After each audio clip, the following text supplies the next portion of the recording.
Hello, good morning, everyone. On behalf of the United States Spiritist Federation, we are here again for our Spiritist Talks every Saturday at 11 a.m. And today, as always, we have a very special program for all of you.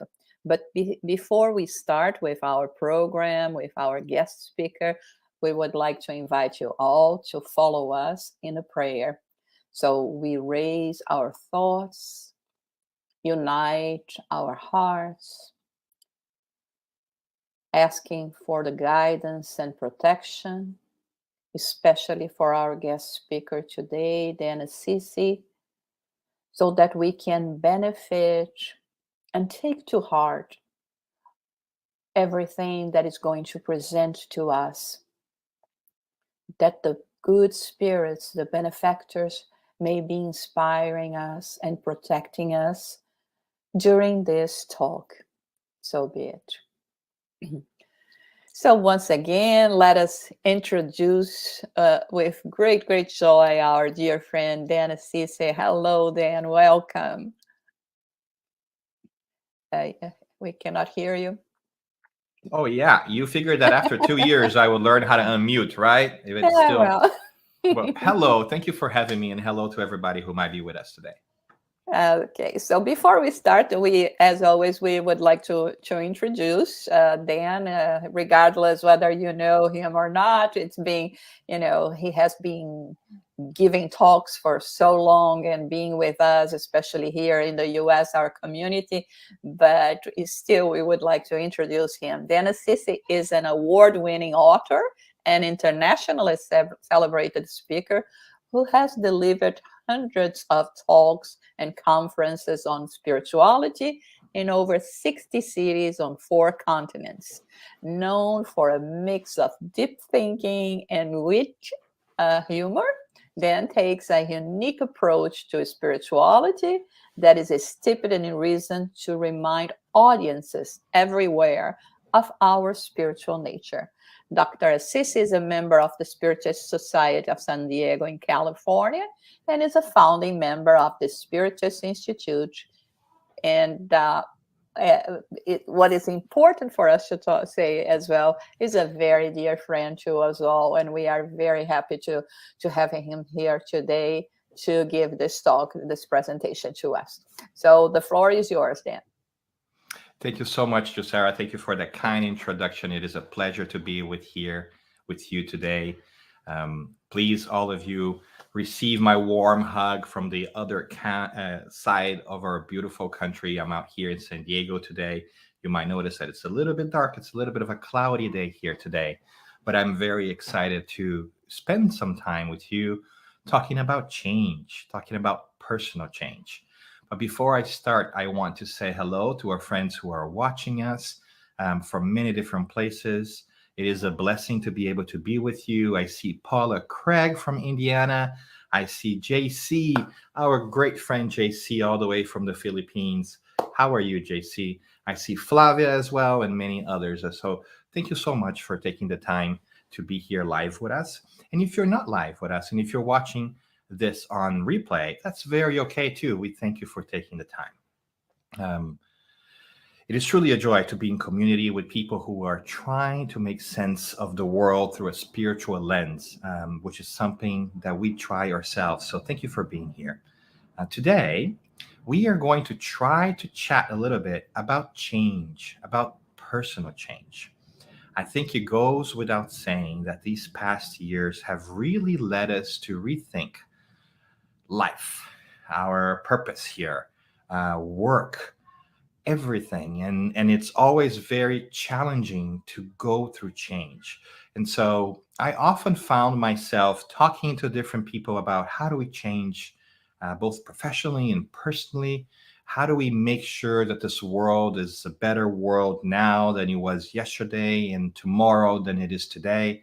So change has been a topic of conversation, and I dare say of contemplation for many of us for these past year and a half, 2+ years. So when faced with this question of how do we change and how does change happen, I thought about perhaps using a resource that some people have a little bit of problem with is some stories of the Bible.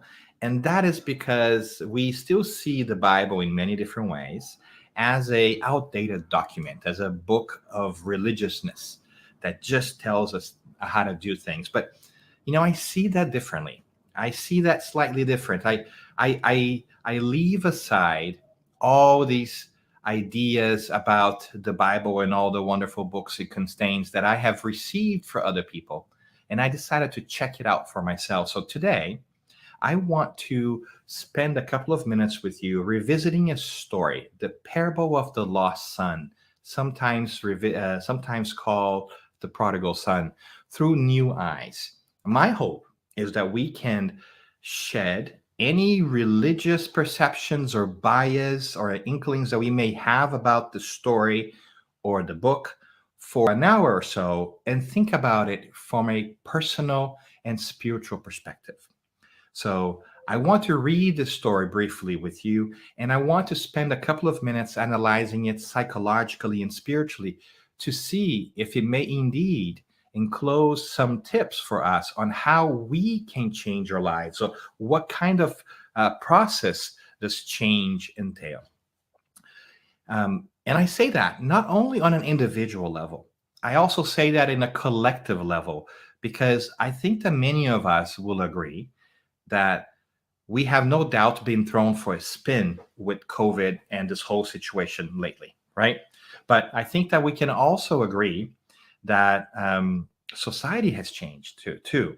And it's not just about us changing ourselves, but it's about making a better world. So I think that this story may have some tips and some insights on how we individually and socially can prepare for and act on change.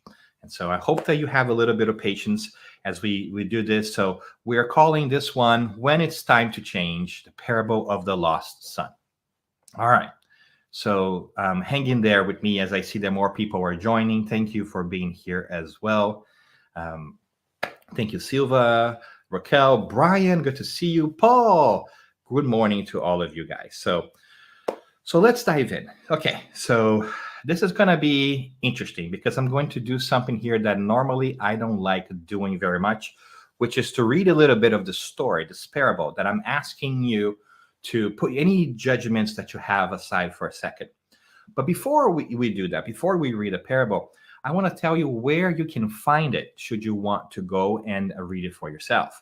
And you can find it on the Gospel of Luke, which is one of the 4 stories about the life of Christ that we find in the New Testament, one of the 4 Gospels, Matthew, Mark, Luke, and John. And this story, it's only found in the Gospel of Luke in chapter 15, which is a really interesting chapter. And it's only about 14, depends on how you want to look at it in general, like 14 to 20 different verses that are a little bit long, but they're worth reading because there's a wealth of information in there.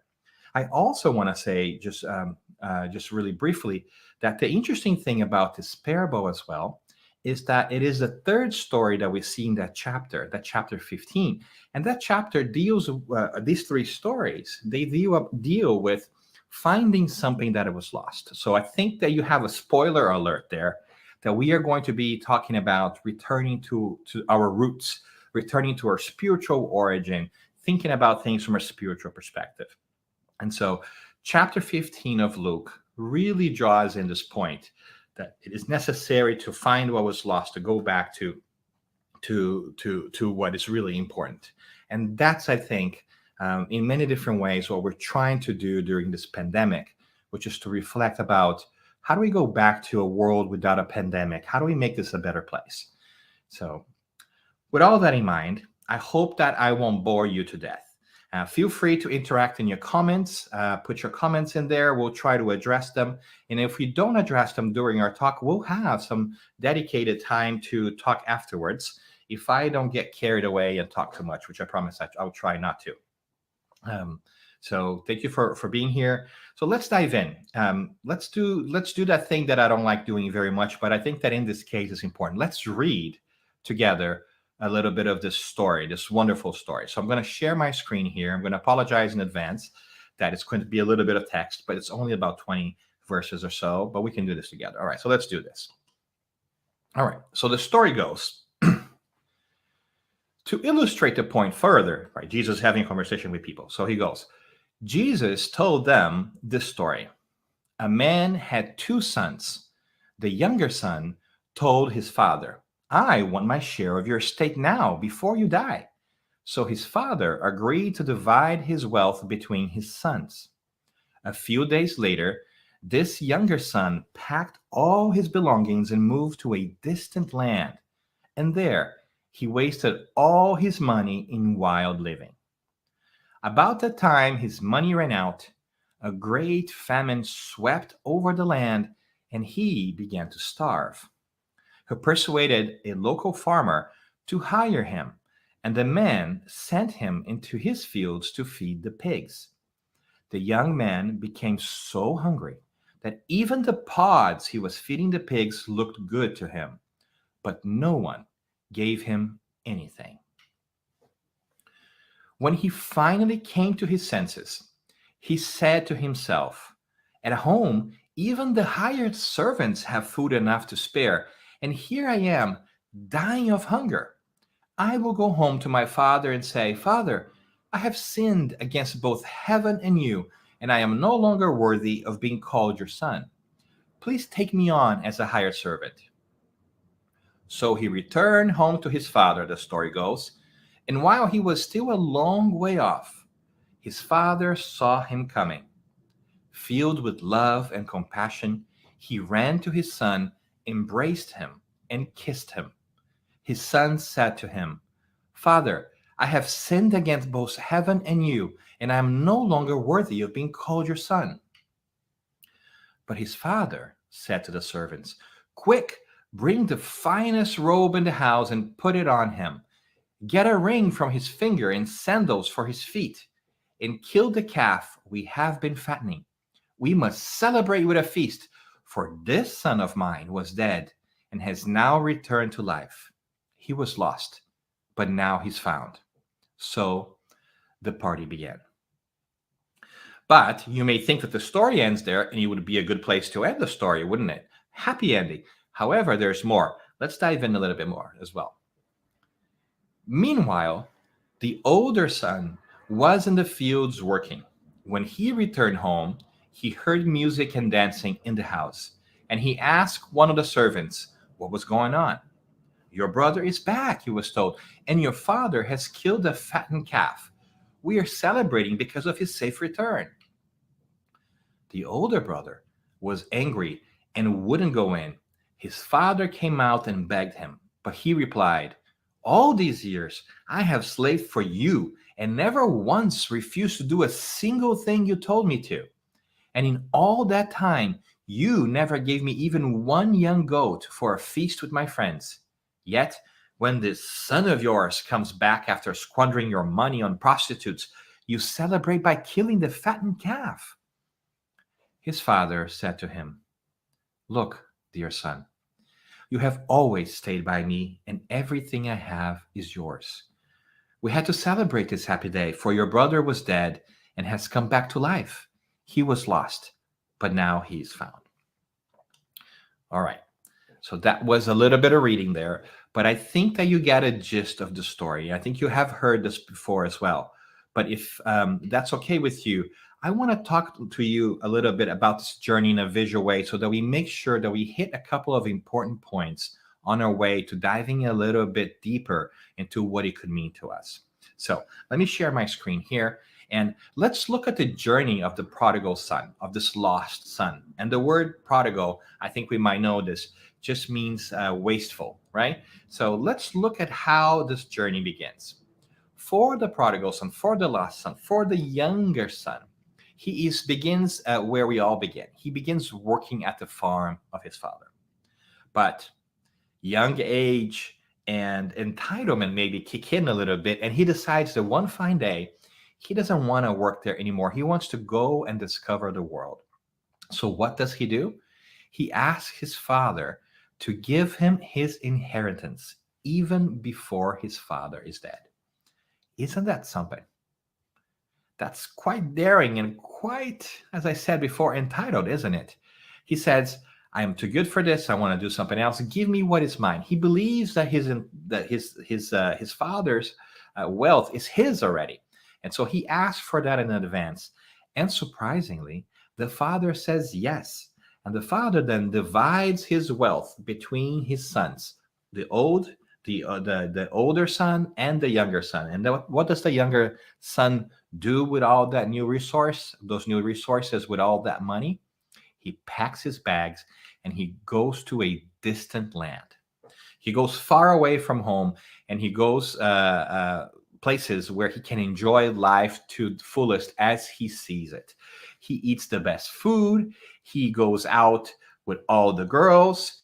He enjoys all the pleasures of life, and he's living for the moment, and he is seemingly enjoying himself. But eventually, what happens? He runs out of money because he's not really thinking about how to build things. He's thinking about how to enjoy things. And when he does, when he runs out of money, it just so happened that in that distant land, far away from home, he gets hungry. There is this famine. There is this lack of resources, of food, of nourishment, because everybody in that distant land is trying to do the same thing he does, which is just enjoy themselves.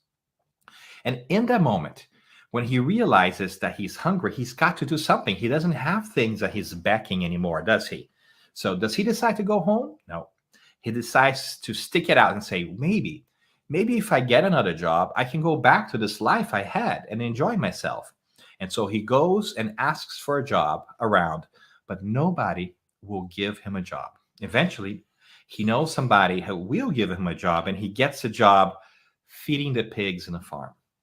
And here's an interesting place for us to do a quick stop, because as you might remember, in the Judaico tradition, the pigs are unclean animals. They are the lowest of the lows. And his job then is to do the lowest of all the lowly jobs.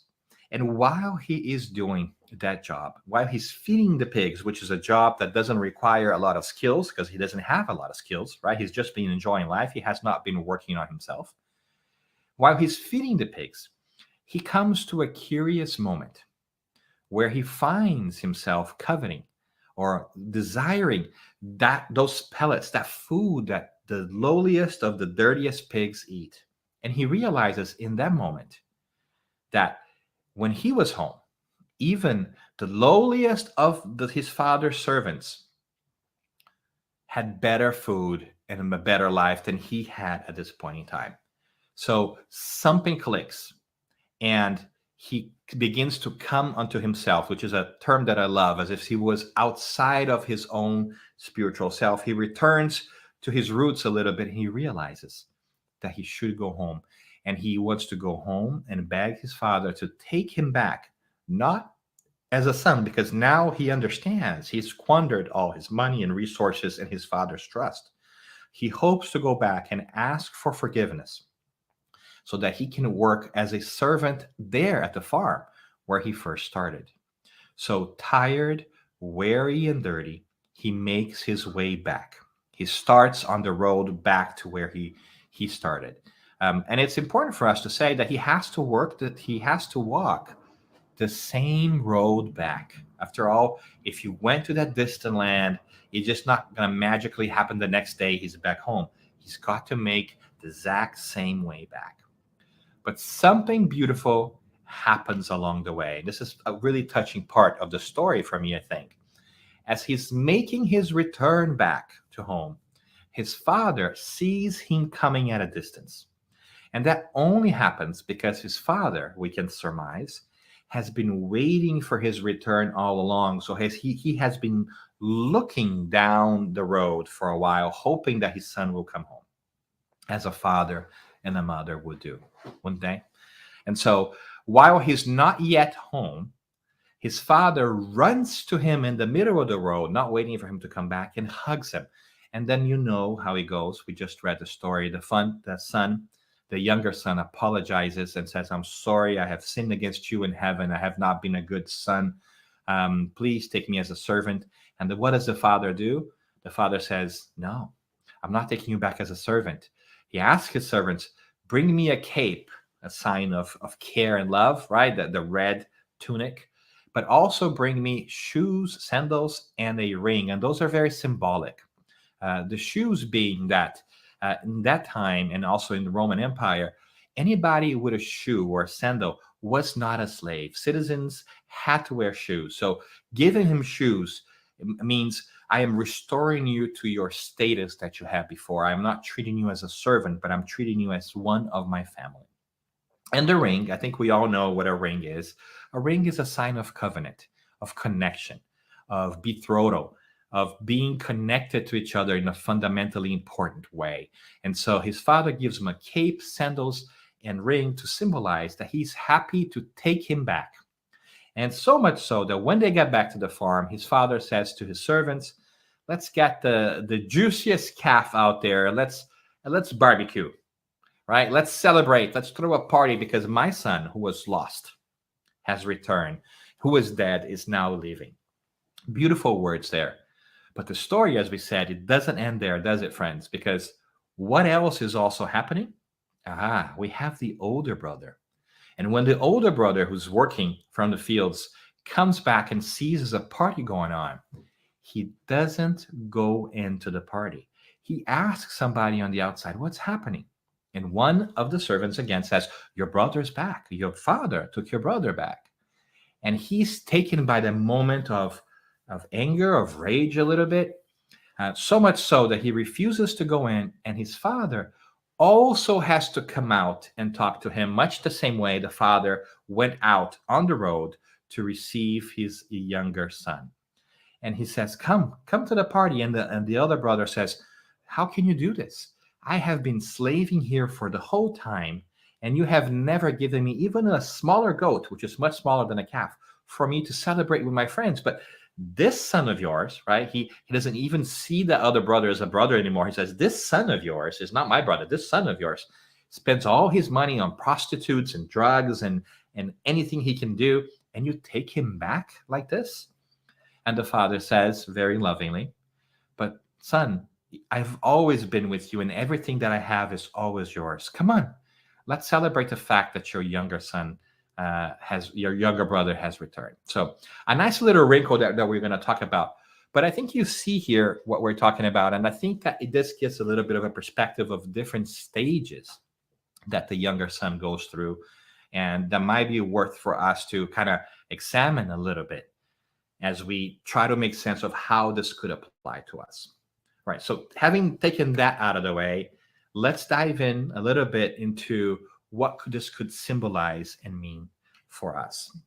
So to do that, I propose that we take a stab of looking at these different phases that the prodigal son or the lost son goes through. So let's talk about that for a little bit. So let's consider 6 different phases that our prodigal son goes through, and how that can impact our lives.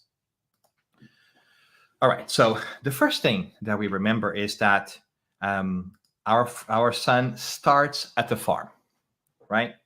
And all of us, in many different ways, are starting at the farm as well. We all start from the spiritual world. We all start from reincarnating into our families. We all have a planned and lovingly start to this life.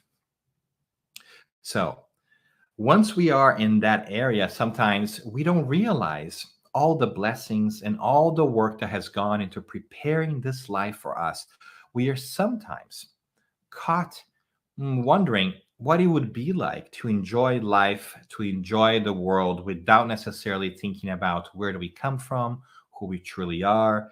We get caught in all those scintillating promises of immediate pleasure, and we want to move away from the farm into a new world. But while we are in the farm and thinking about the farm, I wonder if we recognize the possibilities and the opportunities for growth that we have before us. So when we are in home base, have we thought about all the work that has been put by our spiritual benefactors in preparing this incarnation for us?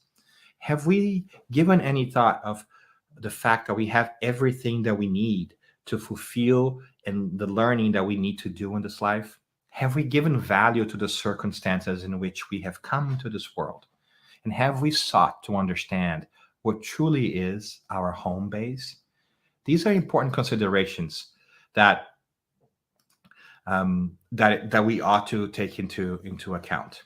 So that's one interesting thing that we can turn into our own perspective and start to ask ourselves on an individual level, where do I begin and why did I begin there? Because as spiritists and understanding that there is reincarnation, we are uniquely prepared to think and ponder about why we started where we started in a different way, because we understand that we are spiritual beings first. So why did I start there? And how? And what lessons do I have to learn because of that?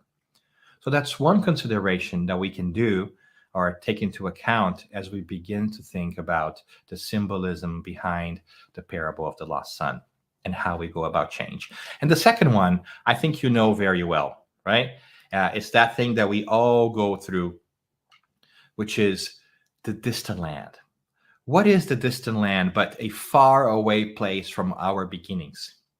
And I think that it would not be a stretch of the imagination for us to consider that we all leave home. We all leave this idea of spirituality, of being spiritual beings at one point in our lives, and go far away into this distant land that is nothing like the farm, that is nothing like our home base.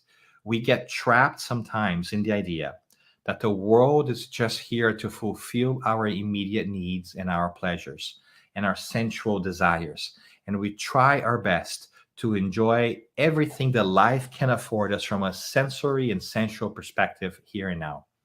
We try to have as much pleasure as we can in physical life. We try to accumulate wealth because we think that is going to quench our thirst and fuel our hunger. We try to get as much as what the eye can see because we think that there's the only thing that there is out there, the only thing that matters. We step on others to do that. We don't care about others' feelings as long as we get the fix that we are looking for. And so, what is this distant land of ours and how does it manifest? That's a great question. But more importantly, is how far away are we from God and our spiritual essence? Have we realized that we have wandered off the farm that we first started and got perhaps a little sidetracked with the worries of the world, which are important? But sometimes we give ourselves, more importance to these worries of the world as if they were the only thing that matters, to the discredit or to the harm of our spiritual selves. So this distant land could be this faraway place where we forget about who we are as spiritual beings, and we get trapped on taking our kids to school, making ends meet, paying the mortgage, buying a better or a bigger house or car, getting a promotion at work, and we put all our time, effort, heart, and minds into just doing this at the expense of considering our spiritual selves. But we know what comes next according to the story, doesn't it? At one point in time, as we are solely worried about making a pleasure out of thin air, of enjoying ourselves, hunger will come in when all of a sudden our resources are taken away. And the prodigal son finds himself squandering all his wealth, so to speak, and he doesn't have anything else. And then he feels this hunger all of a sudden. And of course,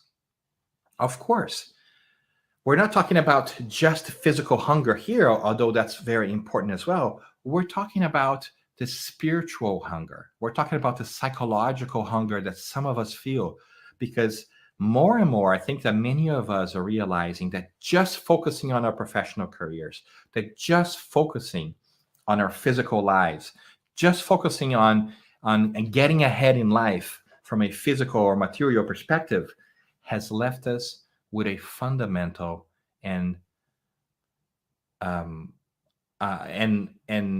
not ignorable hunger in our spirit.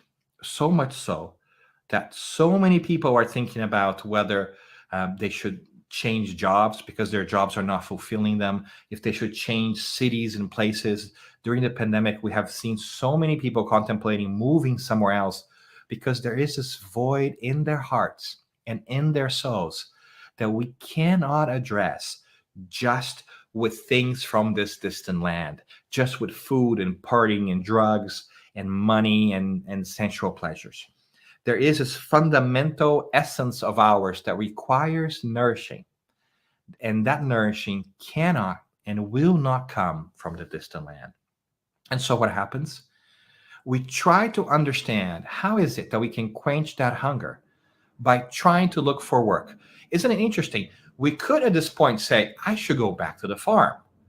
But the prodigal son doesn't do that, does he? What does he do? He insists in finding a way of getting those resources so he can go back to the life of luxury and enjoyment that he had before. And sometimes I think we do that too. We say, I'm going to keep at it because I want to go back to that good life that I think should come from the enjoyment of physical things. Not that it's wrong to enjoy physical things, but when we put all our desire and our emphasis just on that, then we'll continue to be in hunger. And so much so that eventually we may find ourselves also feeding the pigs, of doing work that does not fulfill us. So the symbolism of the pigs, it's a beautiful one because it reminds us that it's important to find work that sustain us not only from a material and physical perspective, but also from a psychological and spiritual work. And so we ask, as we think about the pigs, why does this work? Why is it that the things that we are doing in this lifetime are not fulfilling us? If you find yourself asking yourself the question, so maybe you are in the middle of this journey too. And if we do, then what do we do about it? Because you can change lives, you can change works, you can change professions. But if that feeling is following you around, in which you may think that you are not doing that which you think you should be doing, or you don't feel like there's purpose and meaning to your life, then maybe we need to reevaluate. Maybe we need to what? Come unto ourselves. And that is the fundamental question that I think is it's falling upon our ears in this point in time of our common history. When will we go back to our essence? When will we realize that we're not just here to feed the pigs and to work in somebody else's farm so that we can barely make ends meet? Because in that distant land, everybody is starving because nobody takes care of each other. So when will we come into ourselves and say, oh my goodness, I have lost track, or we have lost track together, that we are spiritual beings who are temporarily endowing a physical body for the purposes of evolution, as we have learned constantly through Spiritism? When will we return to the idea that we are spirits first and physical bodies second? We are a spirit who is temporarily incarnated in this plane of existence to learn important lessons, and not physical bodies that have a spirit that would only manifest itself after we die. That's a fundamental difference that's very subtle in understanding, but very impactful in the way that we behave and lead our lives. Are we coming closer to coming unto ourselves and thinking that we have to make substantial change in our lives, leave behind this distant land to return back to our origins, which are spiritual in nature. And that leads us to one more piece of contemplation here, the return. And I think the question that beckons us is, how long will the way back be? Because the truth is that the road itself, it's always the same road that we took to move away from ourselves, or our inner selves, our spiritual selves, our origin, will be the way that we have to trek back. But the good news is, as you have seen before, is that along the way, we are going to run into God, who's always waiting for us. But we need to make that decision. We need to make that choice and say, this fundamental set of choices that I have taken or created for myself are not fulfilling my spirit. I need to go back and find a different way of returning to my spiritual self. Maybe I need to prioritize my understanding of who I am truly in essence.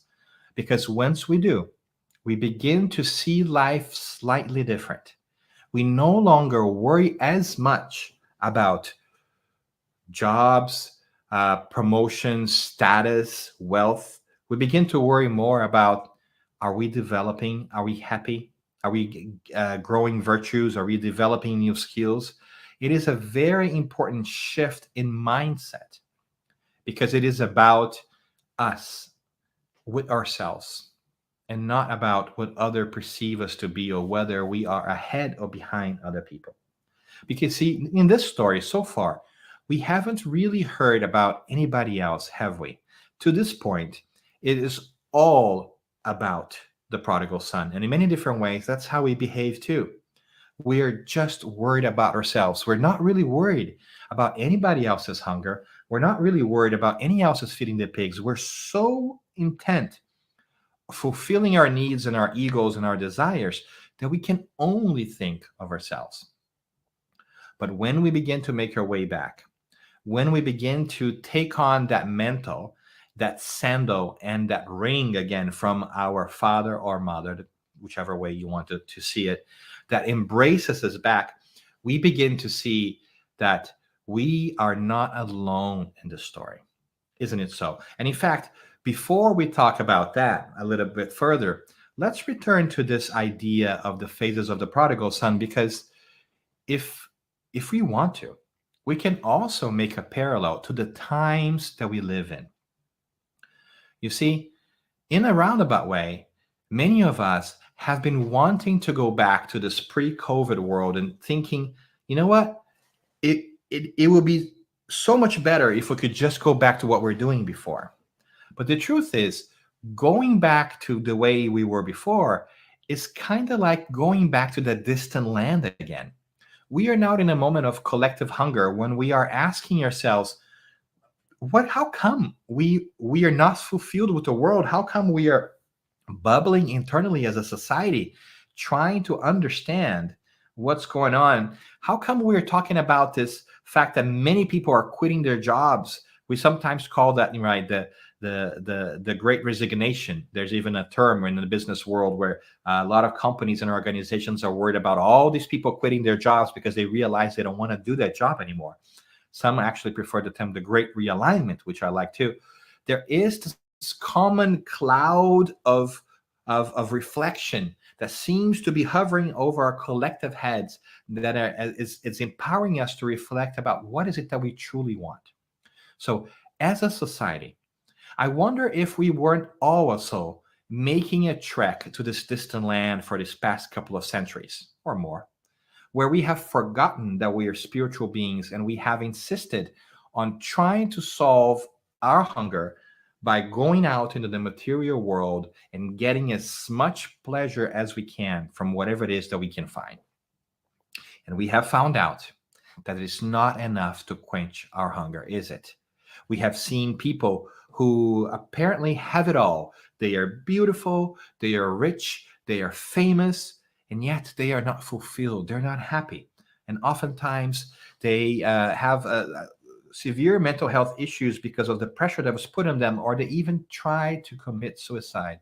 And we wonder, how could it be that somebody who seems to have it all from a distant land perspective is not happy? And we realize that no matter our station in life, we might all be feeding the pigs as a society. We might be all insisting of just trying to get the satisfaction that comes from things, from having and not being.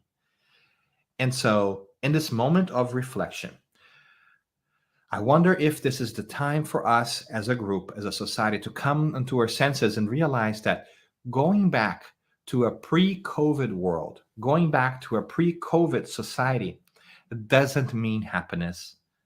Because I think we can agree that the world wasn't really great to begin with. I mean, not everybody was really having a great time in the pre-COVID world. As we think about the challenges that the world was facing, racial inequity, hunger, discrimination, and all these kinds of things, economic injustice, health issues, all that was there to begin with. So just going back to our lives how it was before is tantamount to just trying to find a job and feeding the pigs and hoping that we can continue to live our lives in the distant land. But can we? Not so much. I think the story tells us that we need to go back to our source. This is a time of reflection for all of us, or could be, whether we want to really stay the course, insist on a life and a model that has not worked for us and for those around us, or whether we are willing to take a stab, to take a chance into trying something new, trying to make sure that we return home to be really welcomed by God, or spirituality, or ourselves. And so, at the risk of talking too much, right, I'm going to stop here briefly. I'm going to do a little shift and ask another fundamental question that's important for us. Because until this point, like a good prodigal son or daughter, we have been thinking about ourselves. And that's good to do that. But let's shift perspectives ever so slightly and ask ourselves an important question we should always ask whenever we are interpreting any story.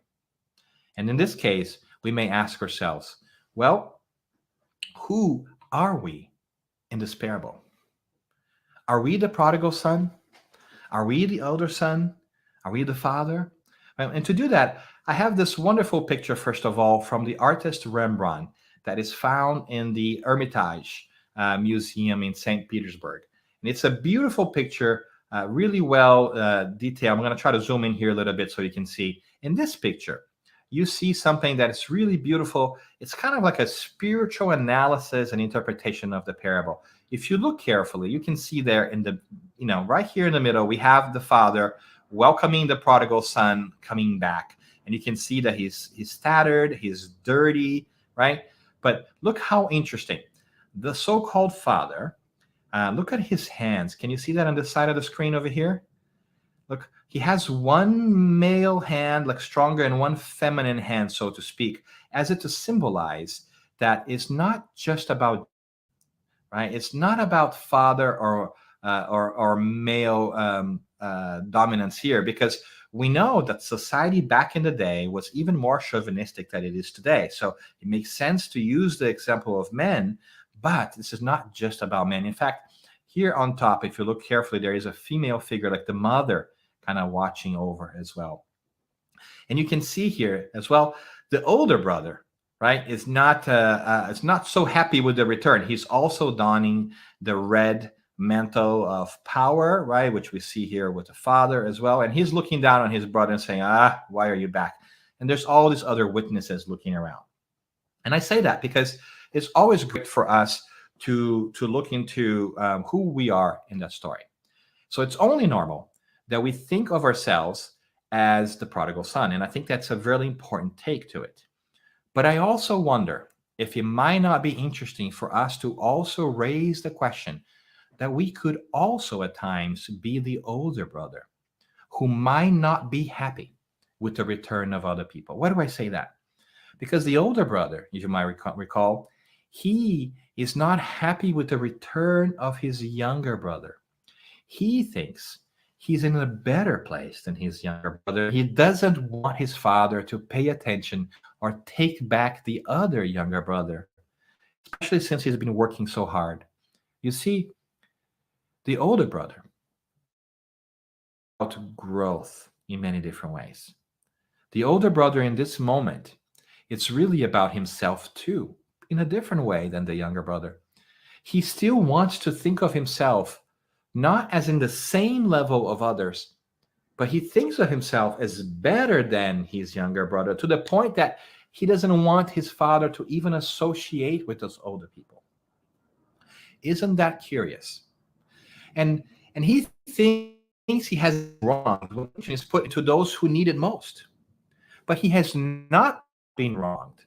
Because you remember in the beginning of the story, when the father gives the younger brother his inheritance, the story is clear. It says the father divides his wealth with his sons. So the older brother has also received his fortune. But for him, it's not enough to have enough. It is important to have more than the other brother. And so I wonder if sometimes we also don't behave that way. If also we are unforgiving towards others. Because you see, in a roundabout way, we could say that this story is about forgiveness. Forgiveness to self and forgiveness of others. Forgiveness of self is exemplified by the story of the lost son himself, who has to come into himself and realize that he's made mistakes and he's got to make the way back. And that is forgiving our own actions and making our way back home. And forgiveness unto others is also about the older brother who has been working in the field, but his heart is not yet at a point where he can easily forgive those who perhaps have not behaved just like him, who have not stayed and tend the farm. And so I wonder if there's space for us to be both people and ask ourselves whether we are forgiving ourselves enough and others as well, or whether we are falling just on one side of the equation. We need to be both. And I would go further and say, and what if we can also embody the idea of being that father or mother? We can also play that role when we forgive those that act either way, and that we are also constantly on the lookout for those who are near to us, who perhaps are making choices that are not the best, and are ready to take them into our hearts and homes once they make their way back, or to go out of the party to talk to those who perhaps might be disgruntled with the behavior of others. That is an important conjecture, I think, for us to take to heart. We can also play that role of father, of mother, of mediator, making sure that all our people are safe, known, seen, and valued. That's an important consideration for us in these times, because we are so intent these days of either taking care of ourselves or blaming other people that we forget that we need to embrace them. And in this time of COVID, I think it's a great time for us as a society to take those messages and imprint them onto our souls. We need to be more forgiving and more merciful to ourselves and the mistakes that we have done. And we also have to be kind and considerate to others. Yes, perhaps some people may not have made great choices when it came to their actions during this time, but we can also take them home because we are part of the same family. And that it's something that we ought to remember no matter the circumstances. We're seeing way too many families splitting because of politics and challenges, and none of that is needed. We all need to come home. But more important than really what has happened in the past, and as we look forward as immortal spirits that need to continue to develop and grow, is what is it that we are going to do moving forward? And that is the question that hovers over us. What we would do from here on? What choices are we going to make that fundamentally change our lives for the better? Because we are never alone, friends. And we are reminded of this in the beautiful words of our older brother, the Christ, who symbolizes as well, right, as the Father in that figure, if you want to think about God, who says in the end of this parable, very beautifully, and I want to bring this back because I think it's a wonderful sentence, a couple of verses, 2 verses actually. He says, the Father says to the younger brother, as if God was speaking to us, which can happen through our understanding of the beautiful teachings of Christ. It says, son, daughter, you are always with me, and everything I have is yours. We had to celebrate this happy day of other people returning, for your brother was dead and has come back to life. He was lost, but now he's found. Because if you think about it, coming to our senses, spiritually speaking, coming back to ourselves and realizing that we are immortal spirits and not just physical beings, really is coming back from the dead that do not pay attention to the things that are really important and just walk every day like zombies in life without purpose or meaning. Coming back from a life of over importance onto the things that will not last, to realize that the things that we really can take with us are the things of the Spirit. When we make that shift, it is as if life changes completely. Life continues to be the same, but our perspective of the world changes. We are no longer of the world. We are in the world, temporarily speaking. And that's something that we have been able to really study and glean through a more systematic approach of studying Spiritism. Because from the beginning, Spiritism has reminded us that there is life after life. Spiritism was born out of the investigation of these phenomena that were really happening because the spirits of those who had inhabited Earth before us were trying to call our attention that they were still there. And so through that investigation, we have arrived at this beautiful body of knowledge that teaches us that constant communication with the spiritual world is not only possible, but also a reality. So we today, Spiritists, carry on this mantle, put on these sandals, and put on this ring because we understand that the spiritual world is not something that happens after we die. It's something that happens all the time. It's something that we live in. And if that is the case, why not think about it more often? Why is it that we don't spend more time thinking about ourselves as spiritual beings? I currently am joking quite a bit about this, but it dawned on me that I might spend more time in this life brushing my teeth, because I do that twice a day for 2 minutes, for a total of 4 or 5 minutes a day, than actually thinking about myself as an immortal being. But the truth is, I don't stop being an immortal being because I'm not thinking about it. I am constantly a spirit. And so I wonder if it's time for me to go back to the farm, to make that trek back towards the Father and the Mother, and realize my spiritual essence really is what is at place here, is at stake here, and what really I should care about, because that, tending to the things of the Spirit, that is what will satisfy that hunger that I feel within me.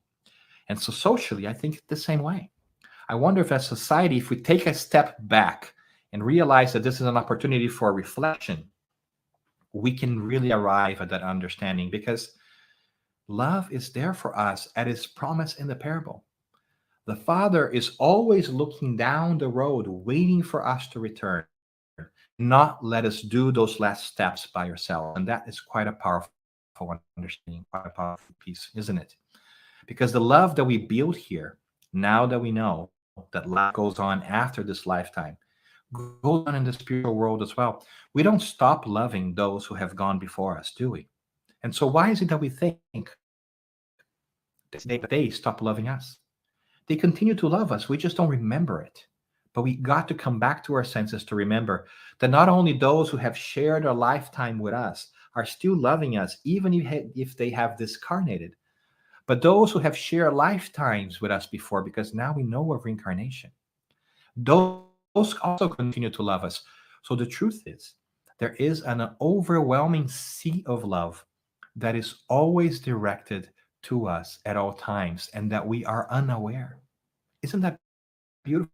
It brings that realization to heart when we put two things together, that life goes on and there is reincarnation, we're also forced to realize that we have an incredible number of friends, family members, fathers, mothers, sisters, brothers, colleagues from previous lives and this one, who continue to cheer us on. So let's cheer each other on as well. And let's help each other in this journey towards a better future, because it is through our own individual actions. If all of us do our little bits into becoming better people, that our world will transform itself too. And in this moment of COVID, when we're wavering so much about what is it that will happen next and what is it that the world should look like, maybe we can take to heed this framework that this ancient story found in the Gospel of Luke 2,000 years ago can give us. And those insights are clear. There is a change that's happening, and there is a road to change. And if we are anxious about what is next, now we know the steps that take place. And we also have some pieces of insight for us to kind of reflect on and realize that we are in that story. And so we ask ourselves, who are we in the story, when and how? And that gives us something to hold on as we look forward and begin to realize that it's time to change. We all must change, because that is what we do all the time. So let's do it. Let's change it together. And I hope that the lost son, the older son and the younger son, may also stay with you in this Saturday and give you fodder for reflection, so that you may find the joy that you are seeking and will arrive at, because the hunger that sometimes all of us feel is temporary. So let's go back home. Let's go back to the farm and hope that we can continue to grow in understanding and in love and in the practice of love through our study of these beautiful messages, but also of the great messages that we have every week in our Spiritist centers, in our Spiritist books, and our Spiritist content. So thank you for your time. I'm going to stop talking here and see if perhaps we have some questions from our friends who have been so patiently listening.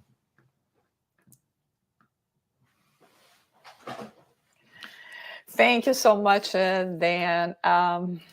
You brought us so much food for thought. It's amazing how rich the parables of Jesus are, and the actuality and everything that we can refer to in relation to the times that we are living, and the need that we still do to take this and to be able to have the courage to assume and to take the same journey.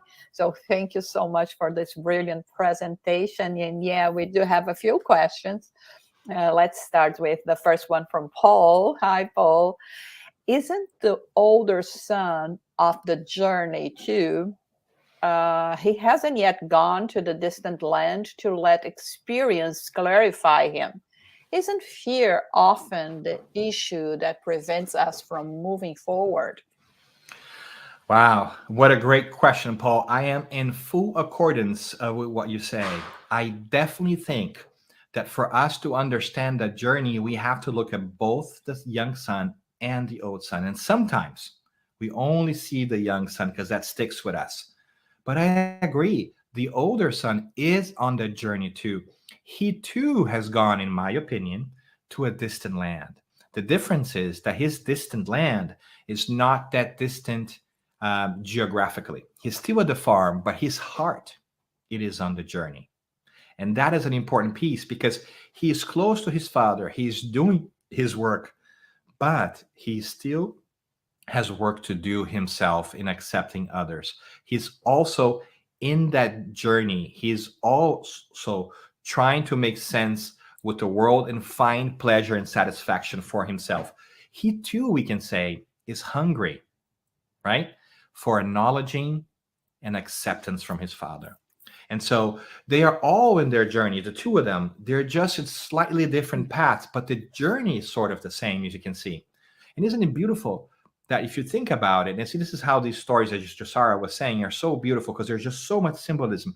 Isn't it beautiful that the father goes into the middle of the road to find the lost son who's coming back? And the father also goes outside of the party, right, at the house, to go get the older brother who also refuses to come in. Isn't that interesting? The father, our choice, evolution, love, whatever it is that you want to call it, it's always coming to us, embracing us. And that is the beauty of love and our superior spirits who aid us. So yes, I totally agree with you, Paul. The older brother is also in the journey. And both of them together, the younger brother and the older brother, afford us different perspectives to the same journey of forgiveness and growth that we need to do. We need to forgive ourselves and return home from a physical perspective, an emotional perspective. But we also want to be forgiving and should be forgiving of others and let them come home as well and help them come home. And here's the difficult thing for most of us: celebrate them coming home. Why is it so hard sometimes for us to celebrate the success of others? Why is it that sometimes we feel subconsciously, perhaps, that if we celebrate others, we are not celebrating ourselves? And nothing could be farther from the truth, because the Father wants to celebrate both children, and we're all children. So the moment that we begin to celebrate the success of others is the moment that we know that we have become more comfortable with whom we are. Because we don't want to have those moments of the older brother, right? Where to feel better about ourselves, we have to downgrade or downplay other people. Because that's what he wants to do, isn't it?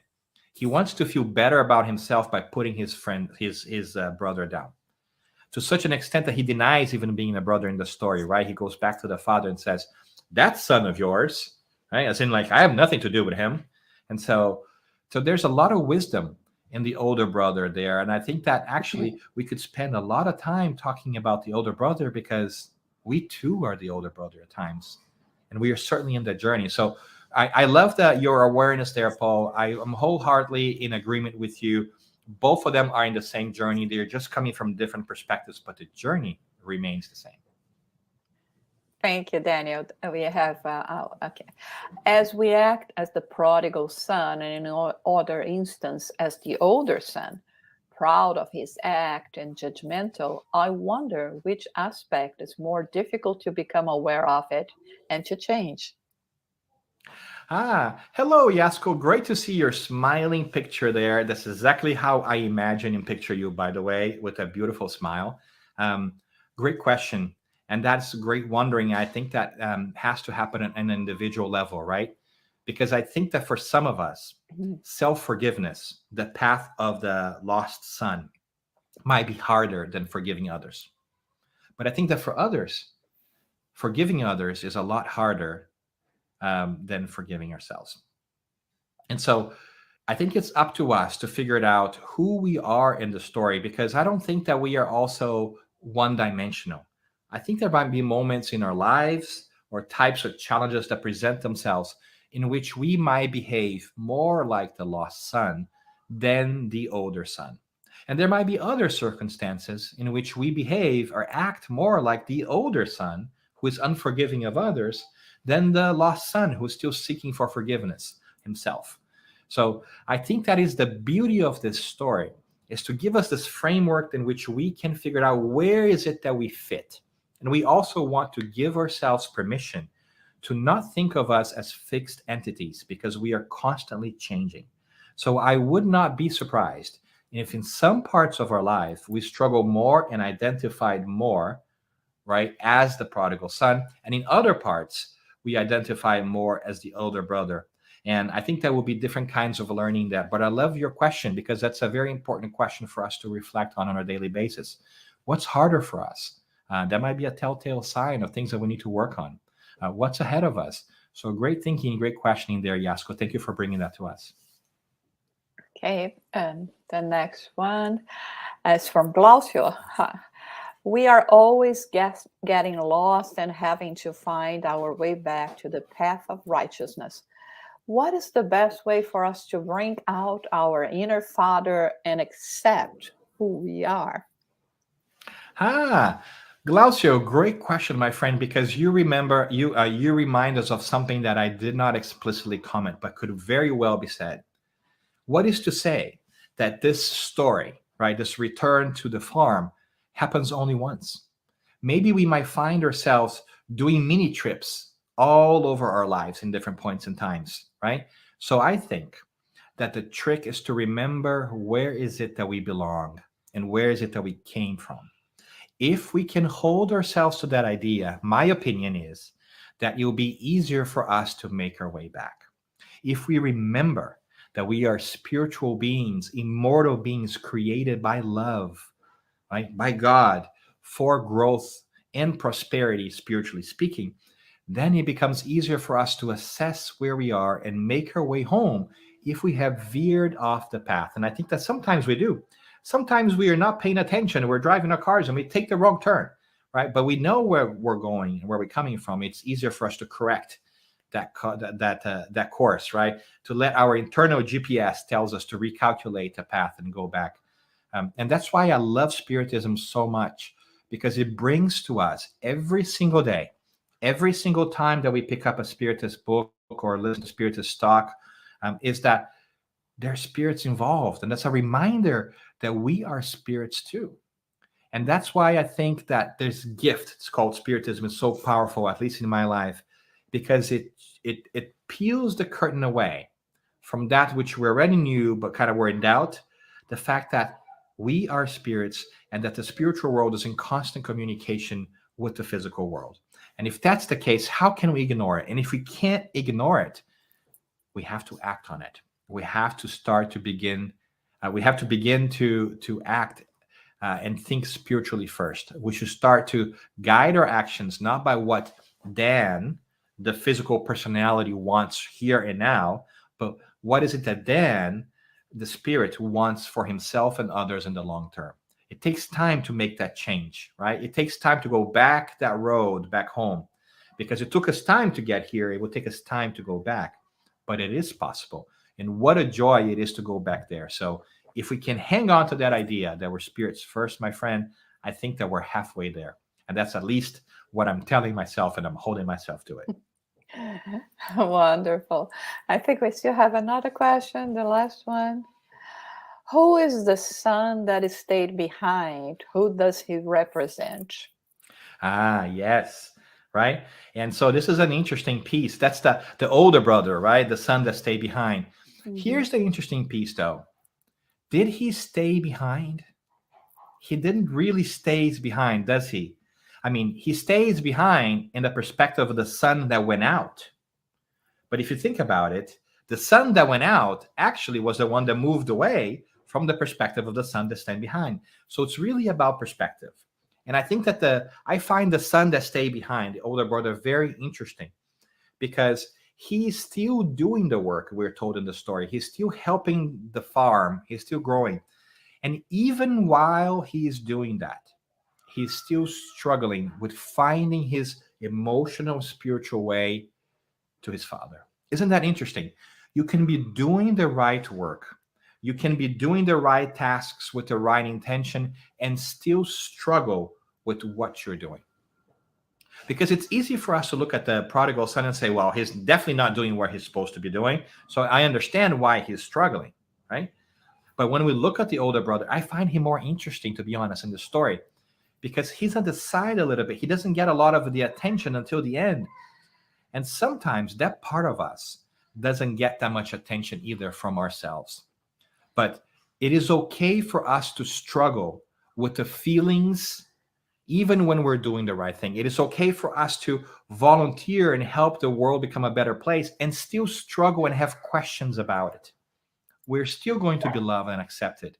So in many different ways, I think that the older brother resonates with me very powerfully, because it's about us paying attention to that which is not always at the forefront of our existence.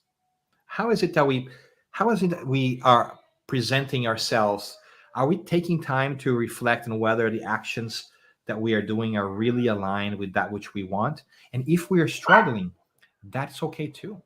And I think that's a beautiful piece for us to think about. So I love those questions. And thank you for bringing those questions about the older brother, the brother that stayed behind, because I think that without him, the story is not as powerful. Yeah, that's wonderful. It's I'm always also very intrigued with the old son, and I think the perspective that you brought to us is really important, because in many cases that's what some of us are trying to do, right? We already know, we're already there, but And exactly.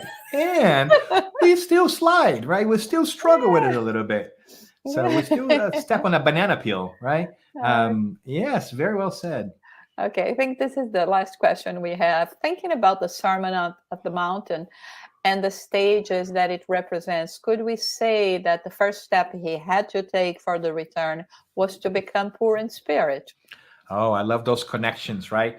So we're letting our synapses fire here and make connections with other wonderful teachings that can also be understood so well when we take away this varnish of religion and dogma that sometimes comes when we bring the word Bible or religion to place, right?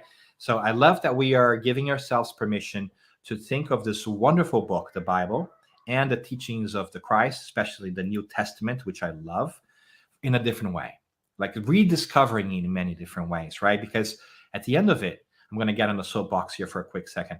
At the end of it, I think that if I were to rename the Bible today, I would call, especially the New Testament, I would call it the Book of Change, because the entire book, it's about how do we change and how does change take place and how do we grow. And so the Sermon on the Mount is perhaps the apex of all those teachings of how we can behave and look at the world. And I think it's really best understood when we have the aid of Spiritism that clarifies so many things to us, especially this idea that we are not our physical bodies and that we, our consciousness, who we truly are, our spirit, we like to call it, will outlive our physical body. So when we begin to think about it this way, it makes complete sense for us to come onto ourselves back, which is a sentence that sometimes we find very often in the New Testament, as exemplified by the Sermon on the Mount.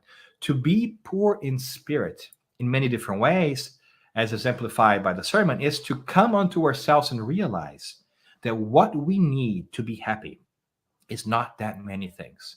It's not really things of this physical world, but it's to know who we are and that the relationships that we have and the people that we love are always going to be with us. We do not need much to be truly happy. We just have made this story in our heads that we need a lot of things to be happy, but we don't. We don't need a new house. We don't need a lot of cars. We don't need a lot of money. We just need our consciousness to be in peace with self by doing the right thing and having that sense of love and affection and acceptance around us. So I would love to be poor in spirit one day. Maybe it will take me quite a bit of time, but that's the end goal, isn't it? To want less and just be really happy with what we have, or sometimes what we call an attitude of gratitude. Just be there, knowing that you are enough the way you are and that you have everything, as the parable tells us, everything that you need to be successful and happy, because we have everything that is God's, because we're God's children. So I love how we are bringing back to the Sermon on the Mount and bringing the poor in spirit, which is a term that sometimes is hard to understand, but that can be made more easily accessible to us and to our minds when we begin to think spiritually and realize that we don't need stuff to be happy. We just need to be, right? We are human beings. We're not human doings or human heavens. We just have to be. And that's a beautiful piece that the passage reminds us of. Great. Thank you so much, Dan. I think we come to the end of our presentation today.